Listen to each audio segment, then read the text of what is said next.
मंजिल तेरी खबर है, दुनिया के ए मुसाफिर मंजिल तेरी खबर है। तय कर रहा है जो तू 2 दिन का ये सफर है, तय कर रहा है जो तू 2 दिन का ये सफर है। अल्लाह रब्बुल इज्जत कुरान मुक़द्दस में इरशाद फरमाता है, कुल्लु नफ्सिन ज़ाइक़तुल मौत सुम्मा इलैना तुरजऊन, कि हर जानदार को मौत का मजा चखना है। सुम्मा इलैना तुरजऊन, फिर अपने मौला की बारगाह में पलटकर हाजिर भी होना है। अपने एक एक लम्हा का अल्लाह की बारगाह में हिसाबो किताब भी देखना है। अल्लाह अकबर। सिर्फ इतना ही नहीं कि हम मर गए और हमारा मामला सब खत्म हो गया, बल्कि मेरे प्यारे कुरान फरमाता है सुम्मा इलैना तुरजऊन, कि फिर रब की बारगाह में तुम्हें पलटाया जाएगा। अपने एक एक लम्हा का हिसाब तुम्हें अल्लाह की बारगाह में खड़े होकर देना पड़ेगा। अल्लाह अकबर। आओ मैं आपको बताना चाहता हूँ, जाना सबको है, मुझे भी जाना है, आपको भी जाना है, लेकिन आओ मेरे प्यारे, जाए तो जाए कैसे? जाए तो कसम खुदा की हम जाते हो तो हमारी जबान पर कलमा तैयबा जारी हो तो समझ लेना कि वो ईमान की दौलत साथ लेके जा रहा है। हम जाते हो तो कसम खुदा की हमारे जाने का मामला ये हो कि लोग हमारी तारीफ करते हो, ये जाने वाला जा तो रहा है लेकिन बड़ा ईमानदार जा रहा है, बड़ा नेक इंसान जा रहा है। जाना हर एक को है मेरे प्यारे। दुनिया में फरिश्ता पुकार पुकार के कहता है, ए इंसानों, दुनिया में कोई भी बच्चा पैदा होता है वो एक न एक दिन मरने के लिए पैदा होता है। दुनिया के अंदर कोई बिल्डिंग बनती है, दुनिया के अंदर कोई मकिलात बनता है, वो भी एक न एक दिन गिरने के लिए बनता है। लेकिन आओ, जाना सबको है, लेकिन ऐसे जाओ कि दुनिया से जाओ तो तुम्हारा खुदा तुमसे राजी हो, तुम्हारे महबूब तुमसे राजी हो। तो कसम खुदा की कब्र में इंसान बाद में जाता है, कब्र पहले उसके लिए रोशन हो जाती है, कब्र पहले उसके लिए मुनव्वर हो जाती है, कब्र पहले उसके लिए नूर बन जाती है।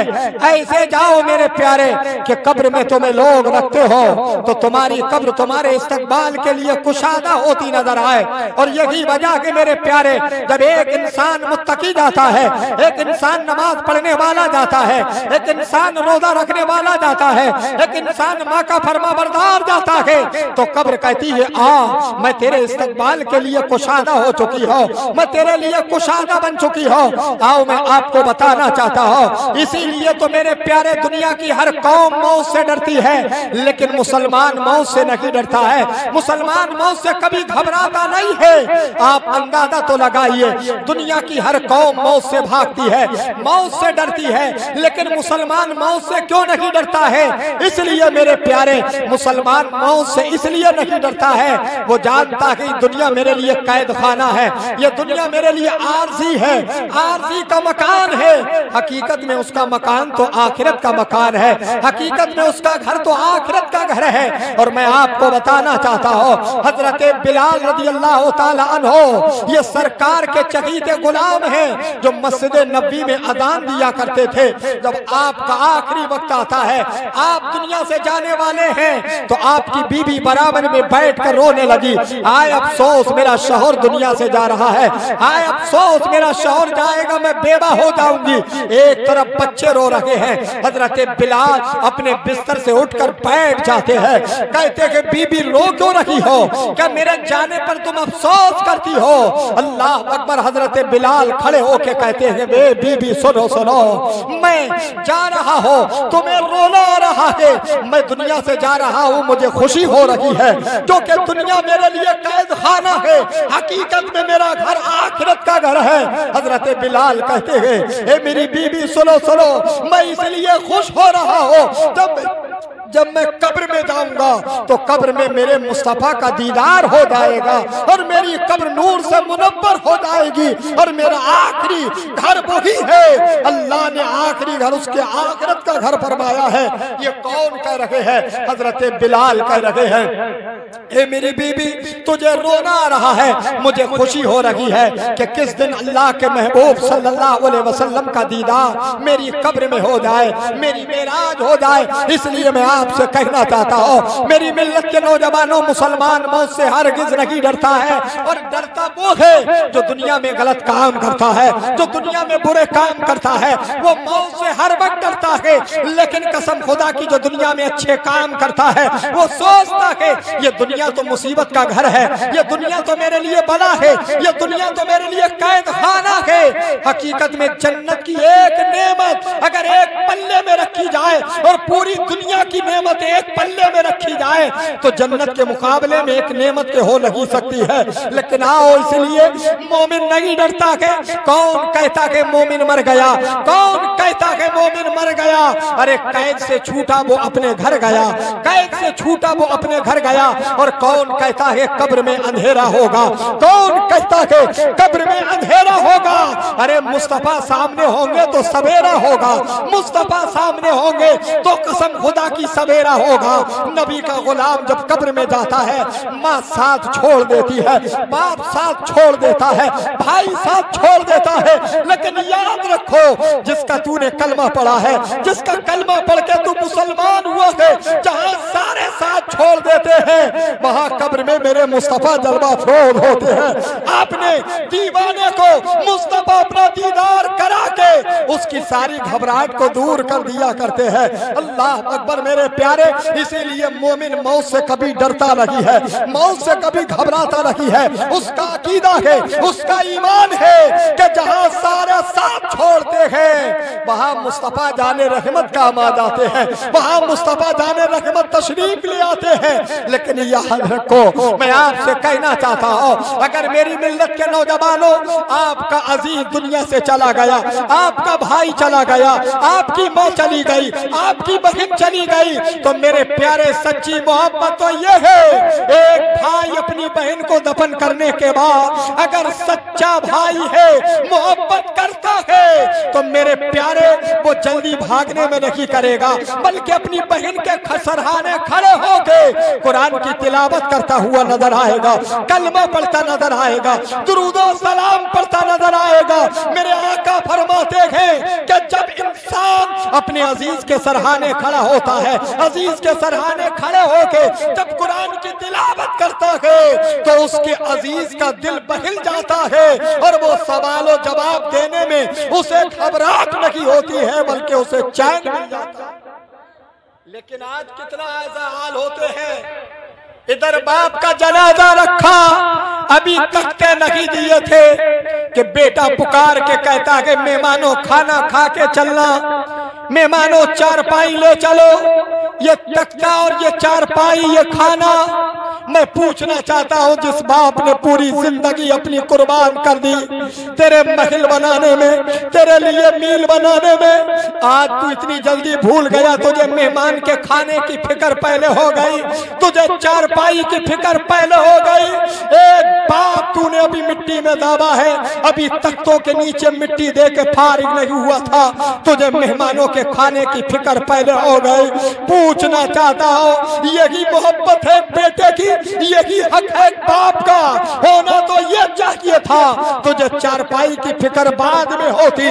नौमन मिट्टी के अंदर जिस बाप को तूने रखा है पहले उसकी फिक्र होना चाहिए थी।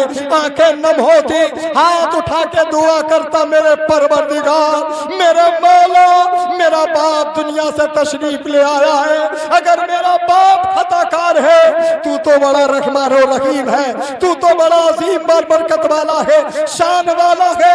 मौला मेरे बाप की खताओं को ना देख, बल्कि अपनी रहमत से मेरे बाप की बख्शिश फरमा दे, इसकी मग़फ़िरत फरमा दे।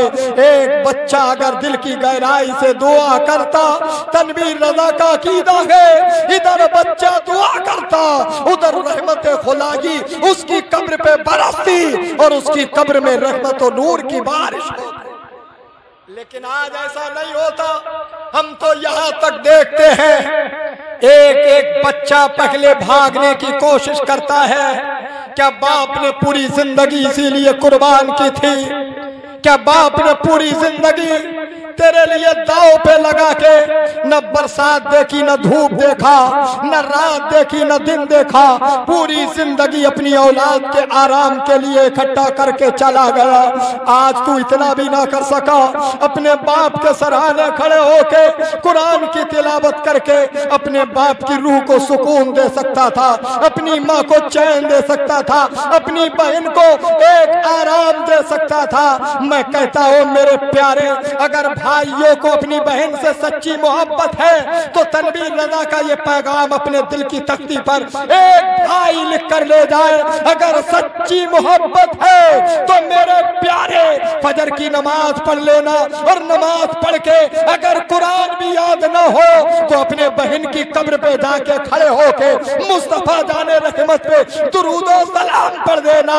अगर ये भी ना याद हो तो कलमा शरीफ पढ़ के ये कह देना, मेरे परवरदिगार तेरा कलमा बड़ा अजीम है, तेरा कलमा बड़ी बरकत वाला है, मेरी बहन की खताओं को ना देख मौला, इस कलमे की बरकत से मेरी बहन के गुनाहों को माफ फरमा दे। कसम खुदा की खाकर तनवीर रजा कहना चाहता है, अगर तेरा पढ़ा हुआ कलमा रब की बारगाह में मकबूल हो जाए तो उसकी बख्शिश का जरिया बन सकता है। लेकिन ऐसा कहा, आज तो बहन की बड़ी बात है मेरे प्यारे। एक बाप की औलाद जब दुनिया से चली जाती है, बाप की कमर टूट जाती है, माँ पागल हो जाती है, ये अलग बात है। चाहे बेटा हो या बेटी हो, औलाद सब बराबर होती है बाप के लिए, चाहे बेटा हो या बेटी हो। अगर बेटा चला जाए तो बाप की कमर टूट जाती है, और बेटी चली जाए तो बाप का चैन चला जाता है।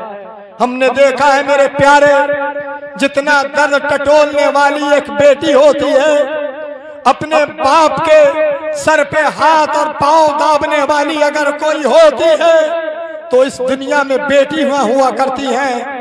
बाप बाहर से आता है, बेटा भले पूछे ना पूछे, लेकिन बेटी सरहाने बैठकर अपने बाप के सर को दाबना शुरू कर देती है, कभी पैर दाबती है। ये नन्हे नन्हे हाथ जब बच्ची के अपने बाप के कदमों पे रखे जाते हैं तो बाप को चैन मिल जाता है, सुकून मिल जाता है। और क्यों ना मिले, मेरे मुस्तफा फरमाते हैं बच्चियां चैन है माँ बाप के लिए, बच्चियां सुकून है माँ बाप के लिए, बच्चियां जहन्नम से पर्दा है माँ बाप के लिए।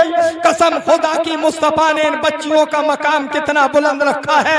मेरे आका फरमाते हैं अगर किसी के बाप को जहन्नम की तरफ को ले जाया जाता है तो ये बच्चियां पर्दा बन के खड़ी हो जाती हैं, अर्ज करती है मौला परवरदिगार, मेरा बाप मुझसे इतनी मोहब्बत करता था, इतना प्यार करता था, इतनी मोहब्बत करता था कि दुनिया में कोई चीज लाता था तो पहले मुझे देता था, उसके बाद अपने बेटों को देता।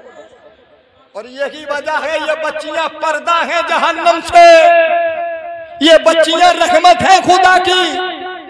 बेटा तो नेमत है, लेकिन ये बेटियां मुस्तफा फरमाते हैं खुदा की रहमत है।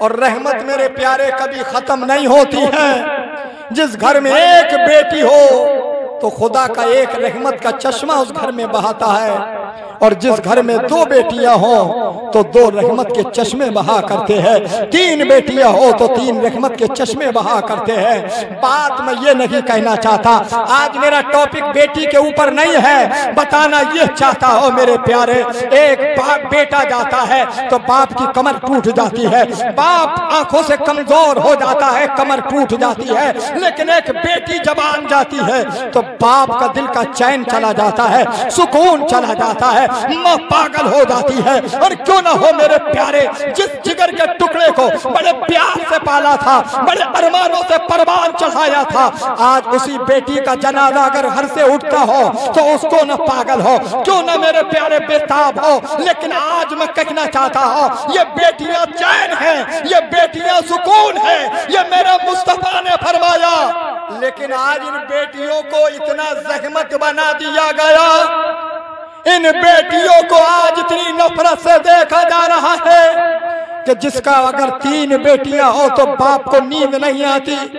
इस महंगाई, इस डिमांड, इस जहेज ने आज इंसान को रात भर जागने पर मजबूर कर दिया। मेरे प्यारे, मेरे आका फरमाते हैं निकाह को आसान करो, निकाह को हल्का करो। आज जो हमारी बेटियां गैर महरम नहीं बल्कि गैरों के साथ जो भागती नजर आ रही है, हिंदुओं के साथ जो भाग रही है, उसकी असल वजह यह है हमने शादियों को इतना महंगा कर दिया है, इतना मजबूर कर दिया है कि एक बाप की अगर 4 बेटियां हैं तो बाप को नींद नहीं आती है कि इस डिमांड को मैं कहां से पूरा करूंगा। कितना जालिम हो गया इंसान, कितना फरामोश हो गया। जिस नबी का कलमा पढ़ता है वो नबी कहते हैं निकाह को आसान करो, निकाह को सस्ता करो, निकाह को महंगा मत करो। आज का इंसान उतना ही महंगा करता चला जा रहा है। एक गरीब की बेटियां अगर घर पे बैठी हैं, पूछो उस बाप से कि जिसके कांधे पर बोझ हो, 4 बेटियां जवान हो, उस बाप को कैसे नींद आ सकती है, कैसे करार हो सकता है। हालांकि मुस्तफा फरमाते हैं ये बेटियां चैन है बाप के लिए, ये बेटियां सुकून है बाप के लिए। लेकिन ये बेटी जब जवान हो जाती है तो मेरे प्यारे बाप की रात की नींद उड़ जाती है, बाप की आंखों से नींद गायब हो जाती है। उसकी वजह यह है कि आज माहौल इतना खराब हो चुका है कि मेरे प्यारे इंसान उनकी डिमांडों को पूरा नहीं कर रहा है तो इशारे में तलाक दे दी जाती है। लेकिन याद रखो इस तलाक को इंसान ने इतना आसान समझ लिया है। ये तलाक लफ्ज़ ऐसा है कि इंसान जब बोलना चाहता है तो जमीन और आसमान कांपने लगता है। अल्लाह अकबर, आप अंदाजा तो लगाइए, एक इंसान जब अपनी एक बीवी को तलाक देने के बारे में सोचना शुरू कर देता है तो जमीन और आसमान कांपने लगता है। लेकिन आज बात बात पे लोग तलाक देते हैं। अल्लाह अकबर, मेरे प्यारे, पूछ उस बाप से, उस माँ से पूछ जिसने कभी फ्रिज का पानी नहीं पिया था, किसी ने उसने कभी कपड़े मशीन से नहीं धुए थे।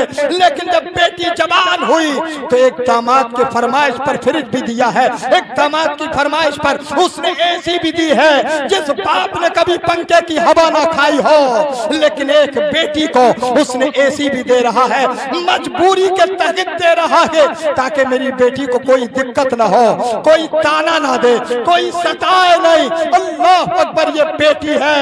अगर ससुराल में जुल्म भी होता है तो अपने बाप से हंस के कह देती है कुछ नहीं, ऐसा की नहीं। लेकिन याद रखो मेरे मुस्तफा फरमाते हैं बेटियों को अगर सुकून मिलता है तो माँ बाप को पहले सुकून मिलता है। अगर बेटी दुख में रहती है तो माँ बाप पहले बेचैन हो जाते हैं। अल्लाह के हबीब सल्लल्लाहु अलैहि वसल्लम ने इरशाद फरमाया कि ए लोगों, जब घर में दाखिल हुआ करो तो सबसे पहले बेटियों को तोहफा दे दिया करो, बेटियों को चीज दे दिया करो ताकि इनका दिल मोम होता है, इनका दिल नरम होता है।